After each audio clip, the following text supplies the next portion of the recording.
Welcome to the YouTube channel maths by Jitendra Kumar. और यहाँ हम BSc फर्स्ट सेमेस्टर के लिए केमिस्ट्री पढ़ रहे हैं, जिसमें आपकी यूनिट नंबर 3 चल रही है periodic properties of atoms with reference to SNP block elements. यानी कि हम क्या पढ़ रहे हैं, SNP ब्लॉक एलिमेंट को रेफरेंस मानकर पीरियोडिक प्रॉपर्टीज पढ़ रहे हैं। और पीरियोडिक प्रॉपर्टीज आपकी पता है क्या होती है, किसी भी एलिमेंट की वो प्रॉपर्टीज जो क्या होती है किसी ग्रुप में और पीरियड में रेगुलरली चेंजेस होती रहती है, रेगुलर चेंज होती रहती हैं, उन्हें हम बोलते हैं periodic properties of that elements. ठीक है, या फिर एटम। ठीक है, तो अब हमने इसमें जो पीरियोडिक प्रॉपर्टीज हैं अपनी देखी, नंबर 1 देखी इलेक्ट्रॉन एक्टिविटी, उसके बाद एटॉमिक रेडियस, उसके बाद आयनिक रेडियस, और आज हम देख रहे हैं कोवेलेंट रेडियस। ठीक है, तो हम स्टार्ट करते हैं अपनी 4 पीरियोडिक प्रॉपर्टीज। फर्स्ट कौन सी थी? Electron activity. सेकेंड थी आपकी एटॉमिक रेडियस एंड थर्ड थी आपकी आयनिक रेडियस एंड आज फोर्थ वन चल रही है आपकी कोवेलेंट रेडियस। कोवेलेंट रेडियस क्या होती है? तो जब भी क्या होगा, दो एटम्स होंगे, दोनों एटम्स के जो न्यूक्लियस होंगे, दोनों एटम के न्यूक्लियस की जो डिस्टेंस होगी, जिसको हम बॉन्ड लेंथ भी बोलते हैं, उस बॉन्ड लेंथ का जस्ट हाफ क्या होगी आपकी कोवेलेंट रेडियस। चलिए एक बार पहले डेफिनेशन देख लेते हैं। डेफिनेशन क्या कहती है? सो which can be defined as the half distance between the nucleus of two similar covalently bonded atoms। ये कैसे डिफाइन की जा सकती है? as the half distance between the nucleus of two similar covalently bonded atoms। यानी कि दो similar atoms जो कैसे हैं, कोवेलेंट बॉन्डेड हैं, यानी कि कोवेलेंट बॉन्ड के थ्रू जुड़े हैं, दो सिमिलर एक जैसे एटम। और ये भी ध्यान रखना है आपको कि दो सिमिलर एटम में ही कॉन्सेप्ट लगेगा। तो दो सिमिलर एटम जो क्या है, कोवेलेंट बॉन्ड से जुड़े हुए हैं, और उनके न्यूक्लियस की जितनी डिस्टेंस होगी उसके जस्ट हाफ को ही हम क्या कहते हैं, कोवेलेंट रेडियस। एक बार डायग्राम के थ्रू समझ लेते हैं। ये आपके दो एटम हैं, ठीक है, दो एटम सिमिलर लेने हैं तो सिमिलर लेंगे, ठीक है।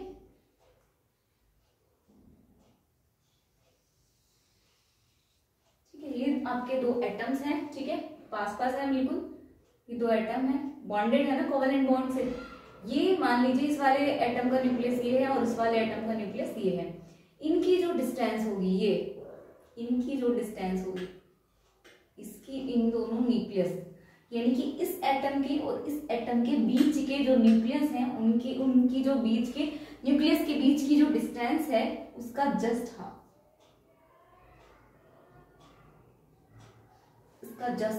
यही क्या कहलाएगा आपका कोवेलेंट रेडियस। तो ये जो है आपकी ये डिस्टेंस क्या कहलाती है आपकी, बॉन्ड लेंथ। ये क्या कहलाती है आपकी, बॉन्ड लेंथ, और इसका जस्ट हाफ ये क्या कहलाती है आपकी, कोवेलेंट रेडियस। ठीक है, इसका जस्ट हाफ यानी कि इतना, चाहे इधर से ले लो या इधर से, इसका जस्ट हाफ।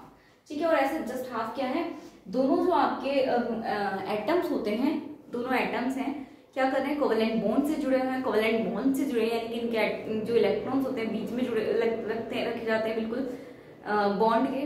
तो हम डिस्टेंस क्या देख रहे हैं, इलेक्ट्रॉन्स तक की, तो क्या हो जाएगी आपकी डिस्टेंस, हाफ हो जाएगी इस बॉन्ड लेंथ की डिस्टेंस की। ठीक है, so it can be defined as the half distance between the nucleus of two similar covalent bonded atoms. यानी कि दो एक जैसे एटम्स जो होंगे जो कोवेलेंट बॉन्ड से जुड़े हैं, ये रहा कोवेलेंट बॉन्ड, उसकी जस्ट हाफ डिस्टेंस ही कहलाएगी आपकी कोवेलेंट रेडियस। ठीक है, अब एक इसका एग्जांपल देख लेते हैं। पहले एग्जांपल से पहले एक अब जो कंक्लूजन है वो लिख सकते हैं। कोवेलेंट रेडियस को कैलकुलेट कैसे करोगे, तो उसके लिए आपके पास इसको देखते हुए रिलेशन क्या आ जाता है कि कोवेलेंट रेडियस जो है आपकी वो क्या है, कोवेलेंट रेडियस बराबर किसके है, बॉन्ड लेंथ का हाफ, यही तो है। तो बॉन्ड लेंथ बाई 2।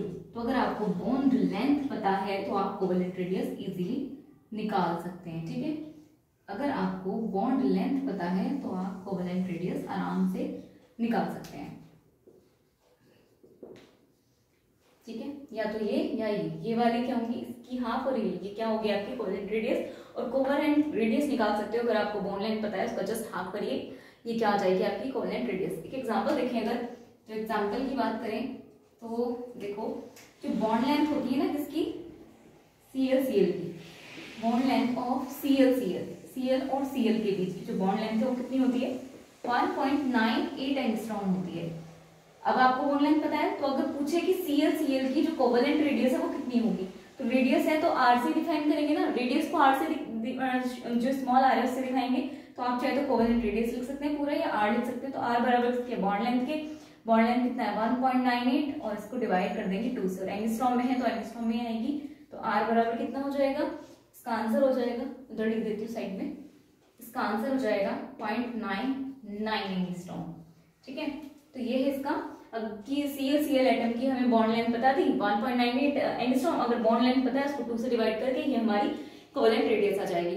तो हमने क्या निकाला, कोवेलेंट रेडियस को आर से दिखा सकते हैं, रेडियस को आर से भी दिखा सकते हैं। तो आर बराबर कितना हो गया आपका 1.98, ये जो आपकी बॉन्ड लेंथ है उसको 2 से डिवाइड कर दिया और ये आ गया आपका 0.99 एंगस्ट्रॉम, ये पॉइंट है। ठीक है, ये है आपकी कोवेलेंट रेडियस। नोट डाउन करिए इसको, फिर आगे चलते हैं।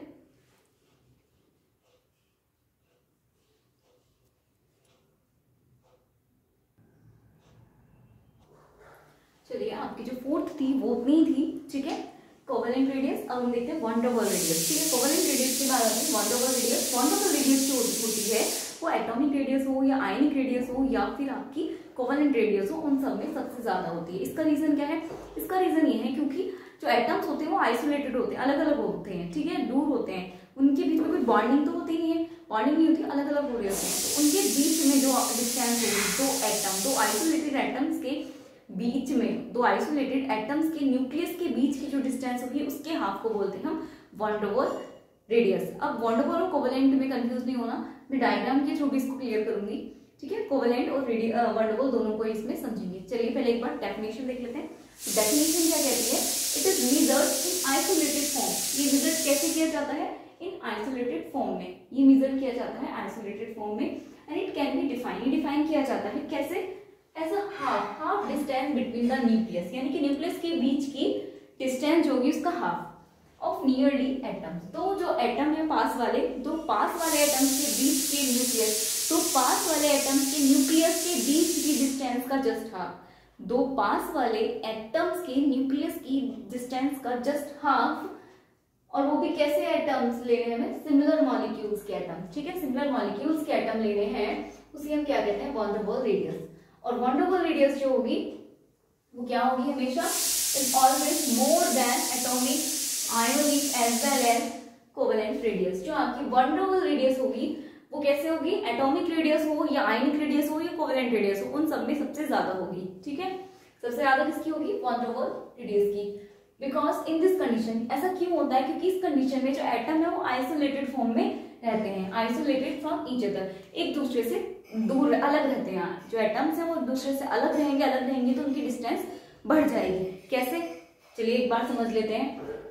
वो बोल रहा है कि जो दो मॉलिक्यूल्स हैं वो भी सेम मॉलिक्यूल्स लेने हैं, उस सेम मॉलिक्यूल, सिमिलर मॉलिक्यूल्स के जो पास वाले एटम्स होंगे, उन पास वाले, वो भी आइसोलेटेड, दो सिमिलर मॉलिक्यूल्स के पास वाले आइसोलेटेड एटम्स के न्यूक्लियस के बीच की डिस्टेंस को ही हम क्या बोलते हैं, वन डर वाल रेडियस।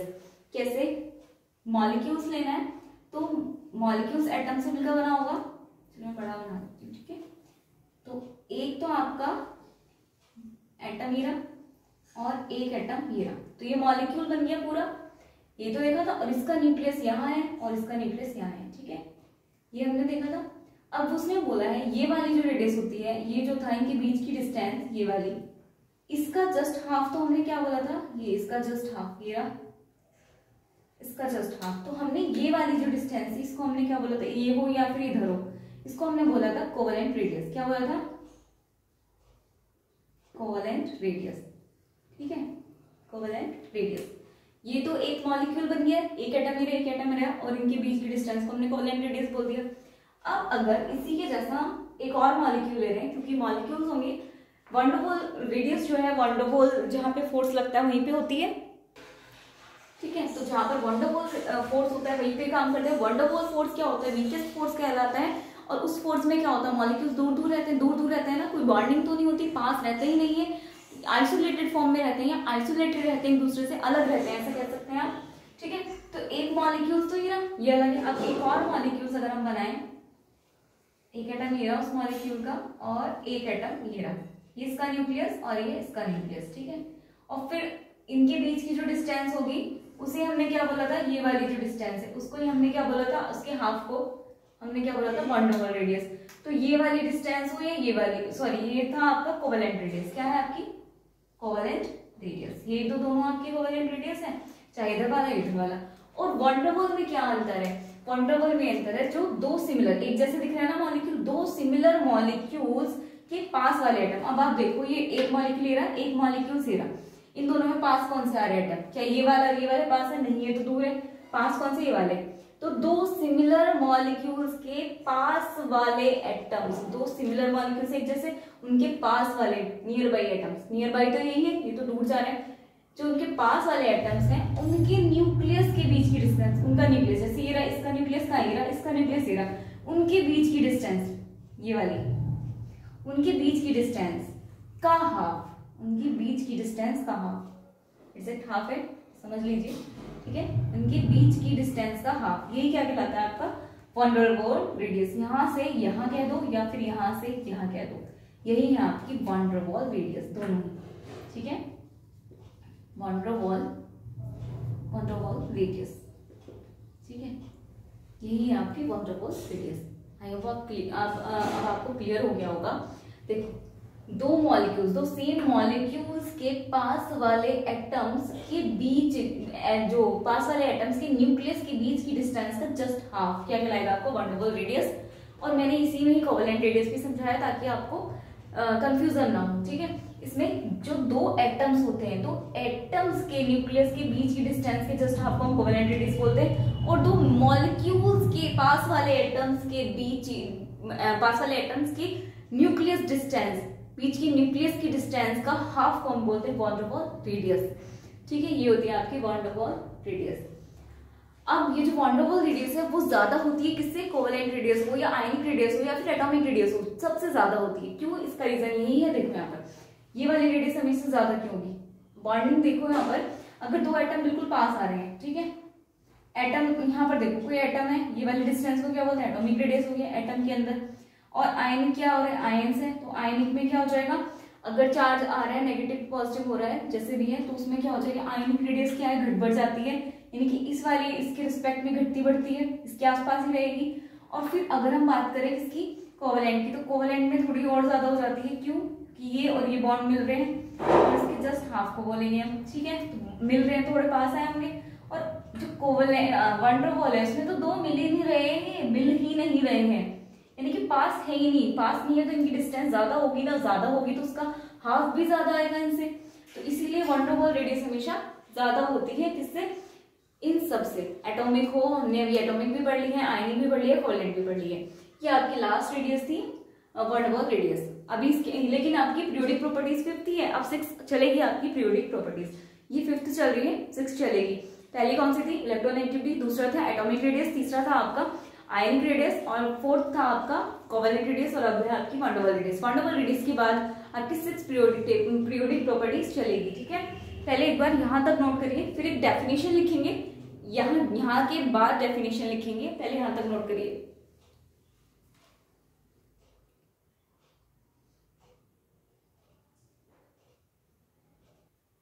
तो उसके जहाँ पे आपने वहां तक नोट डाउन किया उसके नीचे लिख लीजिएगा इसको कि distance between the nucleus of two nearly chlorine atom, दो nearly chlorine non bonded adjacent chlorine atoms के बीच की डिस्टेंस कितनी है, 3.60 एंगस्ट्रॉम। सो द वन डबल radius of CL is 1.80 angstrom, ठीक है। उनके बीच की डिस्टेंस कितनी है, दो non bonded adjacent chlorine atom के न्यूक्लियस की डिस्टेंस कितनी है, 3.60 एंगस्ट्रॉम। तो उसकी क्या हो जाएगी आपकी, अगर उसकी वन डबल रेडियस निकालें तो उसका जस्ट हाफ कर दीजिए, तो आपकी क्या हो जाएगी 3.60 एंगस्ट्रॉम का जस्ट हाफ, यानी कि 2 से डिवाइड कर देंगे तो आपका आ जाएगा 1.80 एंगस्ट्रॉम। तो ये आपकी है आर, कोवेलेंट रेडियस की वैल्यू, सॉरी वन डबल रेडियस की वैल्यू वी आर, ये है आपका वन डबल रेडियस, ठीक है। तो यह जाती है आपकी वन डबल रेडियस किसके केस में, क्लोरीन, दो क्लोरीन एटम्स के बीच में, ठीक है। इसको नोट डाउन करिए। और इसके बाद जो आपकी 6th पीरियोडिक प्रॉपर्टीज है वो हम देखेंगे नेक्स्ट लेक्चर में, ठीक है, क्योंकि वो थोड़ी बड़ी है। तो आज की क्लास के लिए thank you and keep learning, इसको नोट डाउन करिए।